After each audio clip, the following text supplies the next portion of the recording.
Jensen in Detroit, Michigan, OSP NatCon 2023. I get the distinct honor of getting to chat with, to be honest with you, one of my favorite awards. These fine owners here, we have Miss Kristen, DJ, Adam, nominated for Comeback Owner of the Year. This award means a lot to me. I think I'm the only person that ever won this award twice. I don't know if that's a good thing or a bad thing. I'll leave that up to you to decide. But first off, why don't you guys introduce yourself, tell us your company name, where you're located, what client you represent. Yeah, I can go first. My name is Kristen Shetty. I run an office out of Boston, Massachusetts, and I work with Inspire on a retail campaign. I guess I'm going second. My name is DJ Cribs. I'm actually out of Troy, Michigan, and I actually run Verizon Res.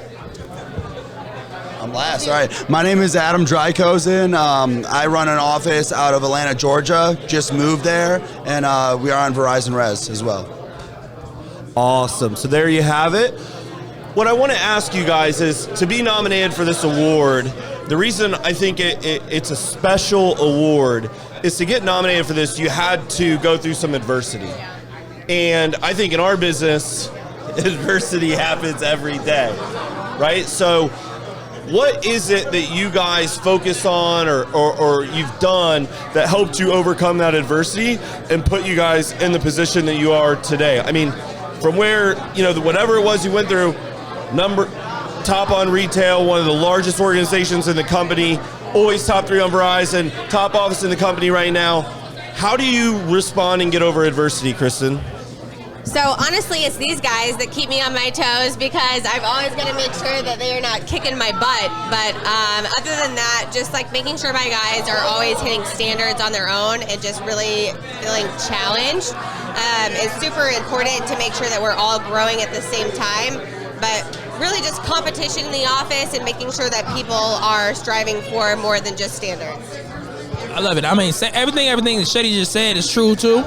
I remember days when I struggled as an owner, and I remember it's because it was something I was doing wrong. I'm one of those people that I take fault. If my office is on top, it's my fault. My office at the bottom, it's my fault. And we all came together and we decided, we want to compete with these two, especially working with Adam at one point and, battling for 1 and 2 and then been losing the last couple weeks.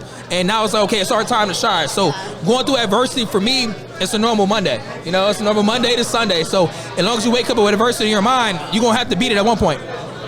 No, it's just truly about being competitive at the end of the day. Like, we might have the number 1 spot right now, but we've always feel like we are an underdog, and we want to come in every single day with that fire, with that sense of urgency. And it's really about the habits that you form, like, throughout the struggles, right? Because if we look back 12 months ago, we were not nearly at the spot that we are right now. Just collectively, we're more of a unit, and it's really beautiful to know that we have this direction that we have as of right now. Well said, all of you guys. And I want to ask this, right? So I think that when a lot of people, whether it be our business or any business, they experience adversity, their instinct is to quit, or the grass is greener, or they throw in the towel, especially with this generation that we work with day in, day out. What would you tell to somebody that's going through adversity and thinking about quitting, and maybe why you never quit? I can start. Yeah, you take it Number first. 1, I just want to say tough times, they come, but they do not last. The strong do survive. So everything that is put on our plate, whether you're religious or not, we don't get enough that we can't overcome on our own. So just knowing that, going through it, and knowing at the end of the day that you are going to be a better version of yourself when you come out on that side, and you will be victorious with whatever you view victory as. So for me, when I talk to my guys about motivation and keeping that daily motivation and self-drive, it's, do you like having a roof over your house? Do you like having groceries in your refrigerator? Do you like having electricity? So when people ask me questions like, how do you stay motivated on a daily basis? I'm just like, I don't know. I really like being able to sleep and not getting rained on, or I really like being able to have Chipotle for lunch. So like for me, that's enough motivation to be able to keep things going and you know, make sure that I'm hitting the field every day with intensity. So it's as simple as that for me. Awesome. For me, it's a quote I seen the other day that said that life will continuously test you until you commit to the lifestyle you say you want it. So when people say they want this, they want that, and they're very circumstantial, then that's how their life is going to be.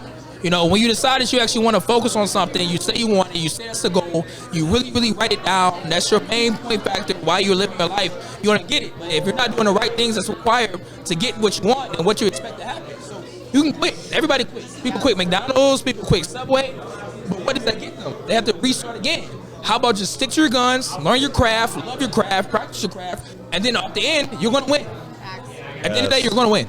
Yes, I feel like I'm going to win just hearing that. And last question I have for you guys.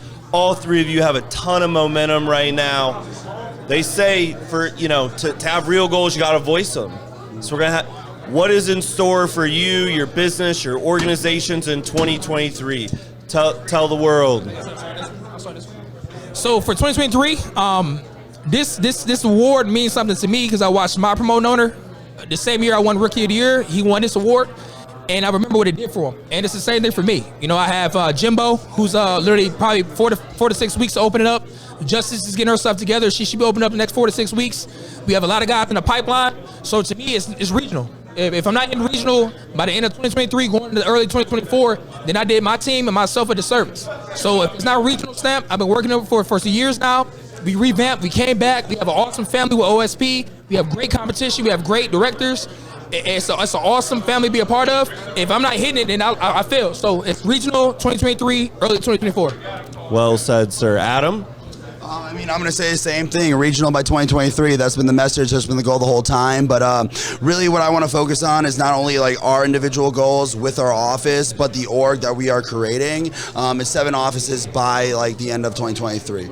That's how it's always been. That's what we've been preaching for the last year. We wanted to be #1 office in OSP. We reached that goal. We like manifested that. I mean, if you don't believe in manifestation, it's a real thing. We came into NatCon last year with 8 people, and we're sitting here right now proud with 30, and it's really good to get behind something, put it down on paper, put it down on whiteboards, whatever you have to see, like to visualize that. But the goal is regional, and the goal is to create the organization that we've been talking about, 7 outside deals. I love that. And last but not least, Man, you guys are giving me a run for my money.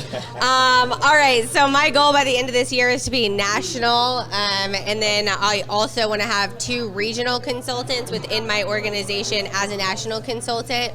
I think right now, like we have a ton of momentum, all of us, and both of you guys can even reach regional and beyond by the end of this year. But I'm just most excited about OSP as a team and as a unit because we are all growing exponentially, and it's just super cool to just be like hanging out with these guys and all of us just growing all the time.